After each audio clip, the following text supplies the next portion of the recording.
Ciencia, Salud y Medio Ambiente. 9º grado. Virus y bacterias. Hola estimados estudiantes, bienvenidos nuevamente a Aprendamos en Casa. En esta ocasión vamos a hablar de una temática que es muy relevante en nuestras vidas cotidianas, especialmente en este tiempo. Vamos a hablar sobre los virus y las bacterias. Bien, cuando hablamos de virus y bacterias, realmente estamos hablando de dos entidades que son completamente diferentes, pero que a su vez tienen dos cosas en común. La primera de ellas es que están dispersas en toda la biosfera y la otra es que pueden causarnos enfermedades. Por lo tanto, debemos convivir con ellos y además debemos aprender a ver cómo se utilizan o cómo podemos estar viviendo juntos, por decirlo así. Pues bueno, seguramente, como ya estamos en un grado avanzado, tengas algunos conocimientos previos tanto de virus como de bacterias. Pero deshagámonos de los prejuicios y empecemos desde el inicio. Para ello, primero revisaremos un poco de historia. Virus o bacteria. Lo mencionamos siempre. La primera persona que observó bacterias fue Antoine van Leeuwenhoek, usando un microscopio que él mismo diseñó. Leeuwenhoek les nombró animáculos, incluyendo también a otros microorganismos. El nombre bacteria lo introduciría Christian Herenberg en 1828. Pero al hablar de bacterias no podemos dejar de mencionar a Louis Pasteur, padre de la bacteriología junto a Ferdinand Kohn y a Robert Koch.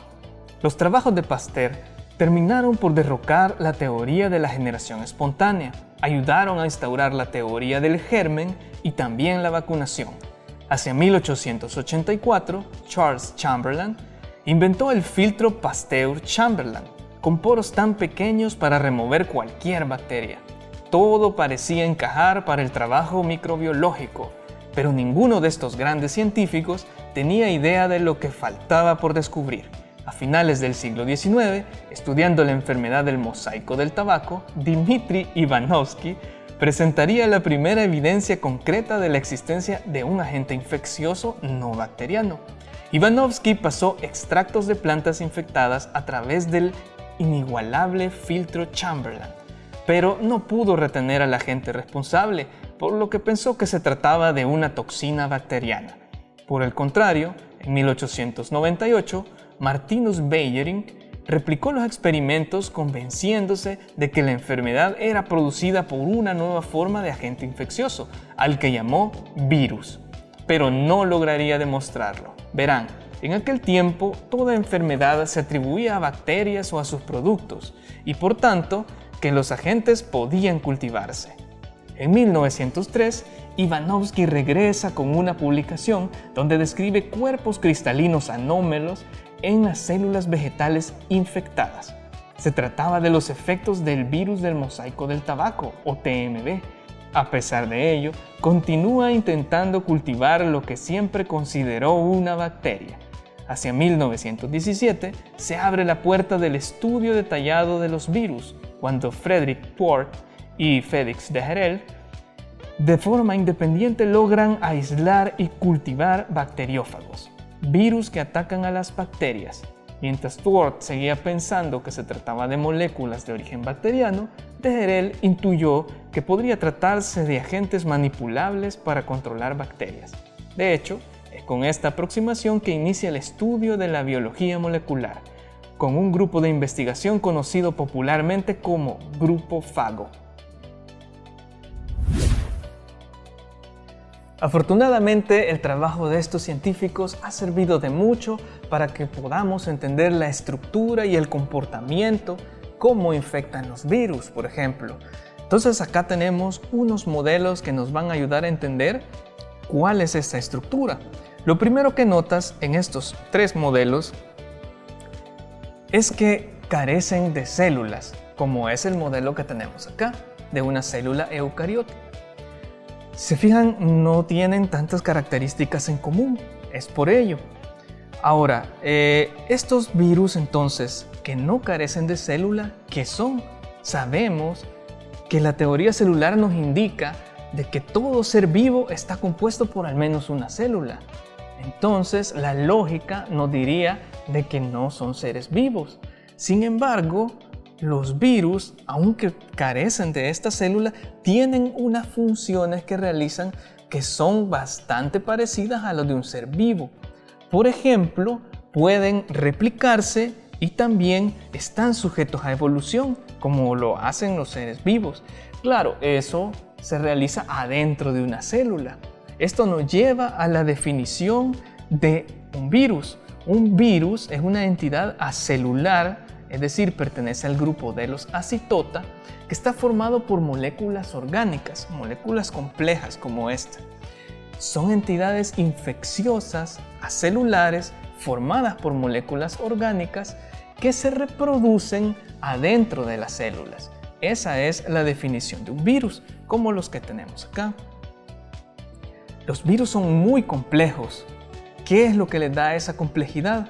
Si observas en el interior, es porque ellos contienen ácidos nucleicos como material genético. Este ácido nucleico puede ser ADN o puede ser ARN de distintos tipos. De hecho, incluso pueden tener ADN de una sola hebra, lo cual es muy raro. Ahora, si ustedes observan adentro, además del material genético que está representado por esta estructura enrollada, tenemos estas otras estructuras que son nucleoproteínas. Es decir, el virus también tiene proteínas. Es un paquete de proteínas que le ayuda al virus a reproducir su misma estructura y a entrar a una célula. Pueden ser enzimas, pueden ser proteínas receptoras, en fin, son herramientas que le sirven a un virus específicamente para entrar a la célula, tomar el control de ella y así replicar otras entidades como esta que llamamos viriones, solo la entidad. Ahora bien, todo esto, o sea, tanto los materiales genéticos de cualquier virus, más el conjunto o kit de proteínas que permiten la infección, están contenidos en otra estructura que llamamos cápside, que básicamente es esta que tenemos acá arriba. Las cápsides también son estructuras proteicas que normalmente tienen formas geométricas. Pueden ser poliédricas, como este icosaedro, también pueden ser unas estructuras helicoidales, como este modelo que está acá, e incluso pueden ser esféricas. Ahora bien, también existen virus como este modelo de bacteriófago que lo que nos indica es que es una cápside compleja. La cápside es nuestra tercera característica del virus, por decirlo así. Ahora bien, aún existe otra parte de un virus, de los que son más complejos, que se llama envoltura, es decir, esta cápside se encuentra cubierta por un material que normalmente son lípidos y glicoproteínas que provienen de las membranas celulares de las células. En este modelo, este que estamos observando es una representación de un ebolavirus. Este ebolavirus contiene el material genético en su interior, una cápside helicoidal, algunas enzimas para reproducirse y la cubierta que ven encima está hecha por esta membrana. Son virus con envoltura. Bien, entonces, resumiendo, hemos visto las características de un virus, que básicamente es, no están vivos, aunque cumplen algunas funciones de los seres vivos. Poseen material genético que está en su interior, están ensamblados en una cápside que puede tener distintas formas y hay otros virus que pueden tener una envoltura. Esta envoltura los protege y los vuelve muy infecciosos. Son ejemplos, por ejemplo, los coronavirus, los herpesvirus, el virus del VIH y el ebolavirus. Bien, ahora que sabemos más sobre la estructura de los virus y algunos aspectos de su comportamiento, vamos a ver un poco más sobre células, pero no será esta, vamos a ver bacterias. Podríamos decir que la célula procariota es aquella donde es posible observar únicamente los elementos mínimos que permiten la vida. Si recordamos, las partes infaltables en la anatomía de una célula son la membrana plasmática, el citoplasma y el material genético, obviamente con su maquinaria de funcionamiento, como es el caso de los ribosomas. Bien, La célula procariota típica posee estos tres elementos y usualmente una pared celular. Esta pared es una estructura rígida proteica, una protección que mantiene su integridad física. ¿Por qué perdería su integridad física una bacteria, por ejemplo? Pues por la enorme diferencia de presión en su medio interno. Recordemos que el mundo dentro de una célula es completamente diferente al exterior. Esto es posible gracias a la membrana plasmática, una estructura dinámica que limita lo que puede entrar o salir de una célula, pero que es permeable al agua. La gran cantidad de moléculas orgánicas y otras sustancias, tales como sales dentro de una célula, implica que el agua circundante se verá forzada a entrar por ósmosis. Esto lo vimos en nuestro primer experimento. Si la pared celular no existiera, una bacteria se hincharía hasta explotar por exceso de agua. La pared celular evita esta explosión mientras soporta una presión interna de hasta unas 4 atmósferas. Otra característica notable de un procariota es la ausencia de núcleo, de donde deriva su nombre. El ADN se encuentra en una región nuclear, más o menos al medio de cada célula, formando un único cromosoma circular. Los cromosomas son asociaciones muy compactas entre moléculas de ADN y proteínas, lo que permite la organización y protección del valioso material genético. Que los procariotas tengan un único cromosoma laxo significa que el ADN posee poca cantidad de proteínas asociadas, de manera que su lectura y replicación pueda ser inmediata. Pero además, el cromosoma circular le permite a la célula leerlo en ambas direcciones de manera simultánea. Como resultado, las bacterias generan respuestas muy rápidas al ambiente, incluyendo su reproducción masiva. Por otro lado, los ribosomas son indispensables para poner en funcionamiento las instrucciones contenidas en el material genético. Por lo tanto, es un elemento común a todas las células. Cada ribosoma está compuesto por subunidades de ARN, otro tipo de material genético procedente del ADN. Es en los ribosomas que se producen las proteínas, por ejemplo, las que forman la pared celular, las de la membrana plasmática y las que protegen y leen el ADN. Muy bien, tenemos la estructura básica de un procariota, pero ¿cómo se desplaza? Con flagelos.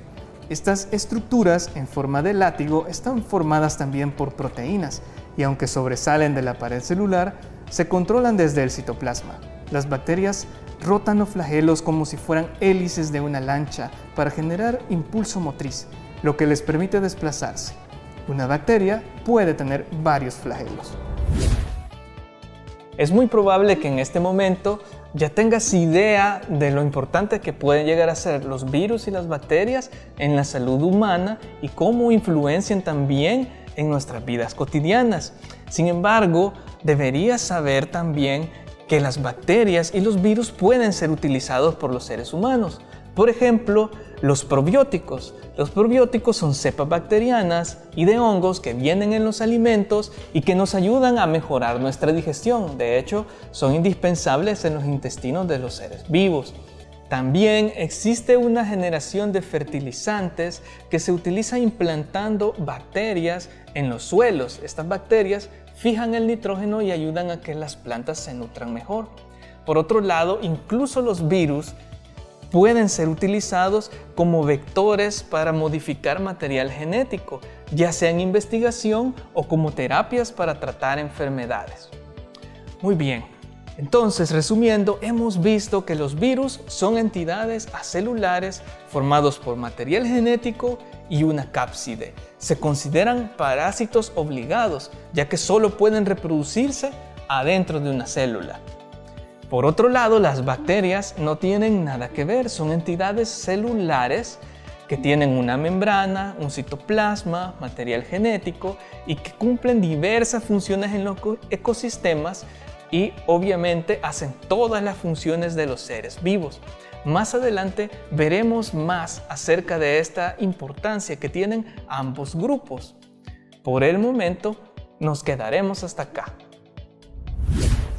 Ahora ponte a prueba. Son complejos supramoleculares formados por ADN o ARN y proteínas. A. Células. B. Virus.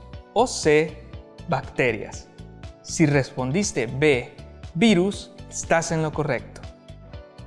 Es una estructura que contiene el material genético de las bacterias, conformada por el superenrollamiento del ADN y sus proteínas. A, citoplasma, B, nucleoide y C, ribosomas. Si respondiste B, nucleoide, nuevamente estás en lo correcto. Ok, lamentablemente hemos llegado al final de esta clase. Espero que hayas aprendido algo nuevo y, de ser posible, que te hayas entretenido también. Continúa manteniendo tus medidas sanitarias y por favor continúa aprendiendo en casa.